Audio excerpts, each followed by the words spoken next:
Getting over in WWE has always been the goal. It's the dream, the mission, the reason wrestlers lace up their boots and step through those ropes. To hear a crowd chant your name, build a following of people who wear your merch and ask for your pictures, that is the dream. And maybe, just maybe, at the end of that dream, you will be rewarded with TV time, a push, maybe a championship. But what happens when you get over without WWE's permission? Because there is a contradiction existing within WWE. They love to tell talent to grab the brass ring. They preach initiative, hunger, star power. But the second a wrestler actually goes out and builds something on their own, whether it's through social media, merch sales, or just raw fan support, WWE suddenly pretends not to see it. This is a pattern that we have seen time and time again in WWE. A wrestler does what the company asks and makes a name for themselves, only to be completely ignored. This raises a frustrating question. What are wrestlers supposed to do? Wait for creative to catch up? Or take matters into their own hands and risk being punished for it? Let's talk about it. Oh, and by the way, Diener Bronco Buster? Yeah. Where the hell did that come from? Improv. That was wonderful. WWE has a long history of ignoring wrestlers who got over on their own, the most famous example being Zack Ryder. In 2011, while barely being used on TV, Zack Ryder started a goofy, low-budget YouTube show where he leaned into his personality and built a real fan base. He started getting chants in arenas he wasn't even booked on. The crowd did their part. Ryder did his part, but WWE didn't. He was given a brief, almost begrudging push, then quickly tossed back into irrelevance. All that momentum, all that hard work, wasted. We've seen this play out again and again. Rusev Day chants thundered through arenas with little to no follow-up. Naomi has seemingly been getting fan support her entire career. The fans always make it clear, but WWE chooses to look the other way. That brings us to present day, where we are seeing our most recent example of fan outcry be ignored with Kerrion Cross. Cross is a guy who, on paper, checks all the WWE boxes. He has the look, the voice, the entrance, the presence, and he's fine in the ring. Cross is rarely, if ever, used on WWE TV. When he is, it's some backstage segment where he's hiding in the background. And yet, despite that, he has gotten himself over. Cross has used every tool at his disposal, Twitter, Instagram, fan interactions, and impassioned promos that are not even airing on WWE's weekly shows, to build a real fan base of people who not only want to see him, but want to invest their money into his merch. Cross is one of WWE's top merchandise sellers, which shows that this is not just an internet thing. I think the IWC can sometimes get a little wrapped in itself, but a lot of people don't realize that just because something is trending on Twitter, that's not the real world. Internet trends don't always translate to arenas, ticket sales, or merch tables. But in Karrion Kross's case, it absolutely does. This isn't just some niche, online-only movement. Kross has struck a real chord with the broader audience. People are buying his merch. They're showing up to events wearing his shirts. They're reacting and popping whenever he appears, even if it's just for a split second in the background of a backstage segment.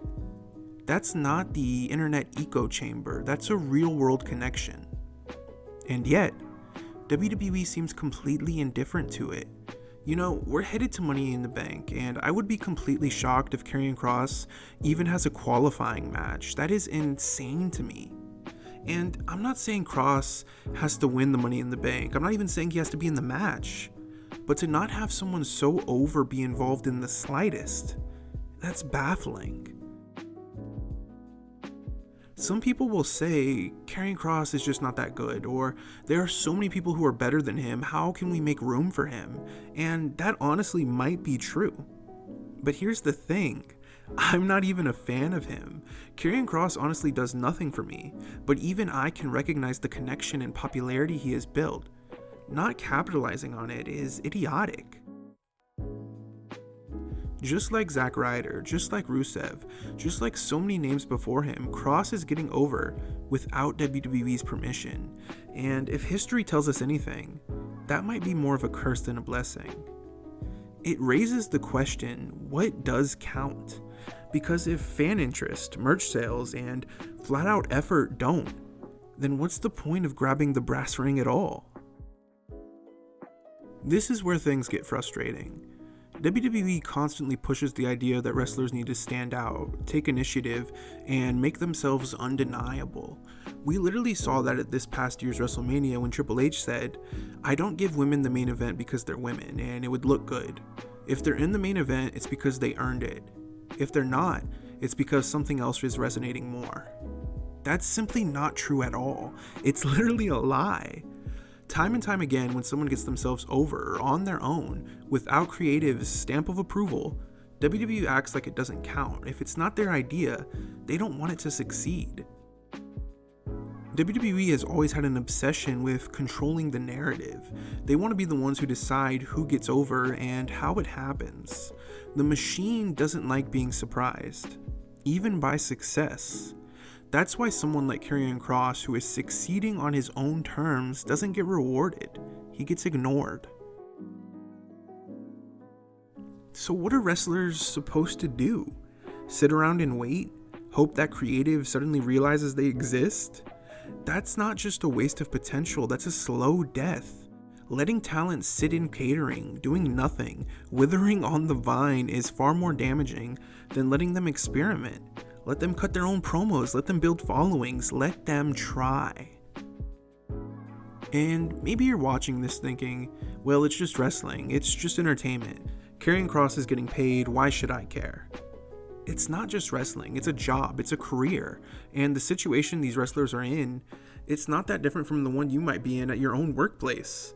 Imagine working a regular 9 to 5. You go above and beyond your job description. You stay late. You take on extra projects. You build relationships. You make real, measurable connections to the company. And people notice, your coworkers, the clients, the people who actually benefit from your hard work. But when it's time for promotion or recognition, you get passed over. Why? Because it wasn't their idea. Because you didn't climb the ladder the right way. That's exactly what's happening here. Kerrion Cross isn't just cutting cool promos and selling merch, he's taking initiative. He's putting himself out there. He's doing what any ambitious person would do in any other job. He's trying to stand out. He's trying to matter. And for WWE to ignore that, for any company to ignore that, it's demoralizing. Because it sends a message, not just to Karrion Kross, but to everyone in the locker room that effort isn't enough. That talent isn't enough, that being good isn't enough unless the right people say you are. And if you've ever been in that position, if you've ever felt overlooked despite doing everything right, you know exactly how unfair that is. Because getting over organically should be the dream. It's the most honest, exciting kind of a success a wrestler can have, when the crowd chooses you, not because they were told to, but because they want to. And yet, WWE seems terrified of that. It leaves wrestlers in an impossible spot. Take initiative and risk being punished. Do nothing and fade into irrelevance. That's not a system built to inspire. That's a system built to control. But what happens when a company actually does let the crowd decide? What happens when wrestlers are given the freedom to rise or fall on their own?